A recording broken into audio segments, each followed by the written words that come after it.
ስለዚህ ናብቲ ሰርፕራይዝ ዝበለቶ ክንከይድ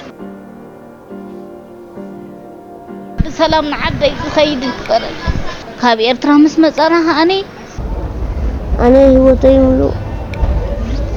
كنت بنا كهنبرة سلام كمية تكونوا جايز كافيلين لو ما عند غني حنت تحزن فيديو غمون زحجوس زلوا سربرايز زلوا نا إثيوبيا تلفزيون نا حنتي نايس نا إيرترا صدرا تسرحوا فيديو كنري ناس لسامو دازم سايتنحو حد شي يحركينكم سبسكرايب ويترسعوا let's go እንኳን ደህና መጣችሁ ነመራዊ እንኳን ደህና እዚህ እንግባና አንድ የምትተዋወቁት ሰው አለ ዛሬ እሺ ከናን ሰዎች ይዤ ልመጥቻለሁ የምትተዋወቃቸው ተተዋወቁ ስለዚህ ከም ትሪኦ ለኹም ዘናደ ካብ ኤርትራ ዝመጻይን ስለዚህ ዘናደ ምስ ወደን ከምኡን እዚ በዓል ጻዕዳ ክዳን ማለት እዩ ናብ ፕሮግራም እዚ እንታይ ምዃኑ ከይፈለጡ ከለው እዮም ተጋቢዞም ዘለው ሰላም እንዴት ነህ ሰላም እናቴ እሺ እዚህ ጋር ለከናን ይዘናቸው የመጣናቸው እንግዶች አሉ እነዚህ እንግዶች ራሳቸውን ያስተዋውቁልናል እናታችን እንኳን ደህና መጡ እንኳን ደህና ቆያችሁ ከየት ነው የመጡት ከኤርትራ ነው የመጣሁት ከኤርትራ መጥተው ልጆትን ይዘው ነው የመጡት እዚህ ካብ ኤርትራ እዚ ካንሰር እኮ ይተባህላል ኣብዚ ግን ብሰንክ ሕማም ብሪፈሪ አና መጽ ካብ ኤርትራ እዚህ ከመጣሁ በኋላ 2 አመት ሙሉ ልጄን ሳሳክም ነበር ለዛም ሰምዑን ዘለኹም ካብ ኤርትራን መጽን ካብ ኤርትራ ሪፈር ተባሂለን ወደን ሐሚሙ ሪፈር ተባሂለን መጽን ኣብዝንስ መጻኻኒ ካንሰር ኮይኑ ሕማም ናይ ቆልዓ ማለት እዩ ካንሰር ኮይኑ ስለዚህ ክሳብ ዝሕጂ እዋን ካኒ ንክልተ ዓመት ዝኣክል ካኒ ኣብ ሕክምና ከም ዘሎ የን ዝነግራ ዘሎ ካንሰር ነው ተብዬ ብዙ ጥረት እያደረኩኝ እስካሁን ቆይቻለሁ ዋናው ችግር ደግሞ ደም የለም ሁሉ ነገር ነው የቸገረኝ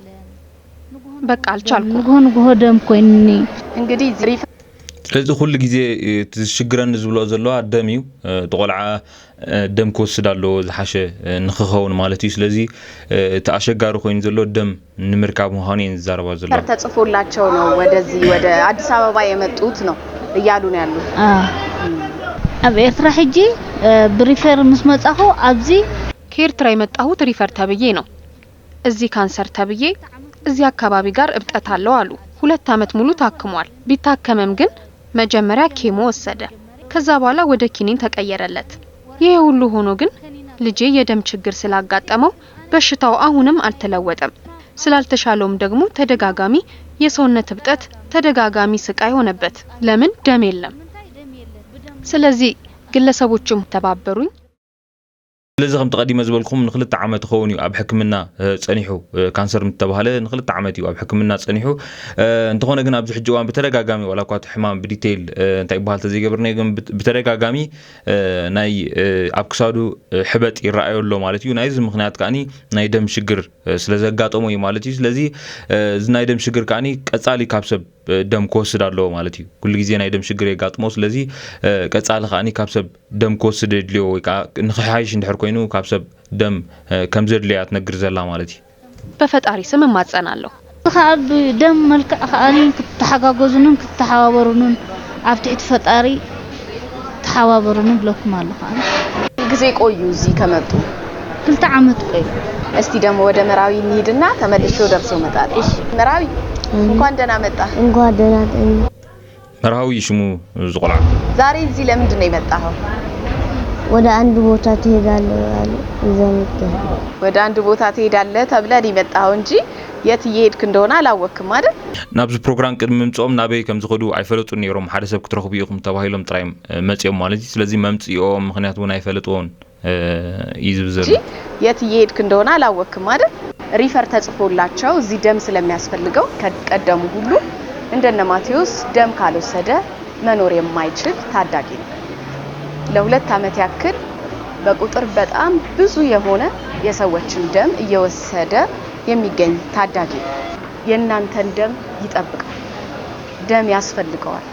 በደም ነው ህይወቱን እየመራ ያለው በደም ነው እየኖረ ያለውና ሰርፕራይዛችንን አንድ ጊዜ ላውጣውና ስለዚህ ቅድም ናብቲ ሰርፕራይዝ ትብሎ ዘላ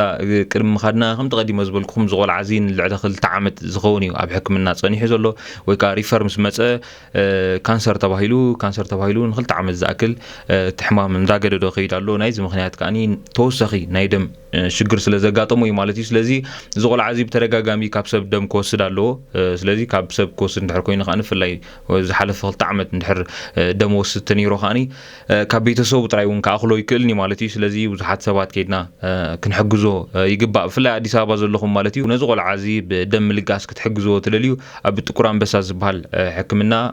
ኣብኡ ዝርከብ ደም ባንክ ማለት እዩ ኣብ ጥቑ ዝርከብ ደም ባንክ ብምኽያድ ስክሪንሾት ብምግባር ወላ ናይዚ ቪድዮ ስክሪንሾት ብምግባር ናይዚ ቆልዓ ከምኡውን ናይ ስእሊ ናይ ኣደ ስእሊ እውን ሒዝኩም ከይድኩም ክትረኽብዎ እንትኽእሉ ኢኹም ደም እውን ክትልግሱ ትኽእሉ ኢኹም ማለት እዩ ስለዚ ናብቲ ሰርፕራይዝ ዝበለቶ ክንከይድ መራዊ ከወሰዳቸው ደሞች መካከል አጋጣሚ እንግዲህ የሰጣሃት ያቺ ደም ያቺ የለገስካት ደም መራዊ ጋር ገብቶ መራዊን ታድጎታል ጠቅሞታል استري وزلخن جبار سناي نمرهاوي لوزي كونه جن دم كحجزالن ويكاخلجزالن مبال تراي دم عبزلجسلو نمرهاوي كوينو صنيحو ويكا نمرهاوي حجزو بمبال يعني جيراتو مالتي لذي اتدم زلجس كايو نزغل عزي كوينو صنيحو بمبال يعني جيراتو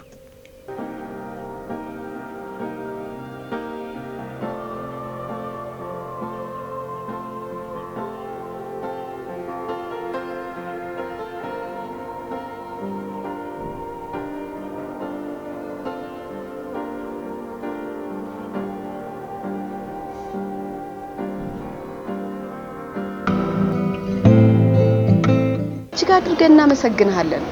በጣም ነው የምናመሰግነው ከናን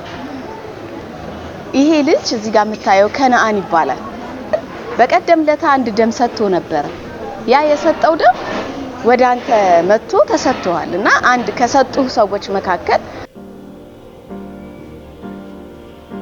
نسمعوا زلهم نمرهاون نجيراتو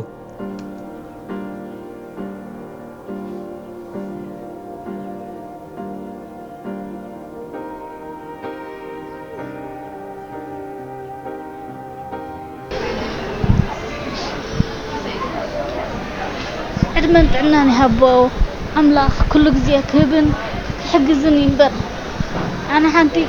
أملاخ راح كله بيتها يهبو راح الآن تاخذ الكالي توديك أحاول اللي بسلام عدي خيد القرن تايم لي يغني اللي أنا بحكي كل طعمت ملوك بدم تنهاوي حيت حمام ሁለት ዓመት ሙሉ ተራዝሞ ህመሙ በመቆየቱ ተጎድቻለሁ አሁን ግን በእግዚአብሔር ኃይል ሁሉም እግዚአብሔር መንገድ ከፍቶልኛል እዚህ ያላችሁ ወገኖች በተለያየ መልኩ ብዙ ተባብራችሁኛል እድሜና ጤና ይስጣችሁ ሰላም ሀገሬ እንድመለስ ልጄ ተሽሎት በሰላም እንዲኖር ብቻ ተመኙልኝ ንገይታ አብትሕቲ ገይታ ከአንዓኹም ክትሕግዙን ጥራይ ኩሉ ናይ እግዚአብሔር ካብ እግዚአብሔር ሆቦ አነ ህይወተይ ሙሉ ከመዝግነካ ነብረ طعم يزغنك زغانا وسني يبلون كل خالد እግዚአብሔር ሆቦ እንደካ ዝኸል በቃ ለኢትዮጵያ ህዝብስ ምን ትላለ ደም እንዲሰጡ እንዳንተ የመሰሉ ወጣቶች ብዙ ናቸው አይደል ለዛ ታዳጊና ወጣት እዛ ካንሰር ማዕከል ያላችሁ ታች ውስጥ ያያየህ እስቲ ንገራቸው በዛ ጋር ያያየህ እስቲ ዛች ጋር ያያየህ ንገራቸው ወኩላና በዝሕማን ዝተጠውና ዘለና ሙሉ ምሕረት ክበና ኩን አምላክ እንዲግን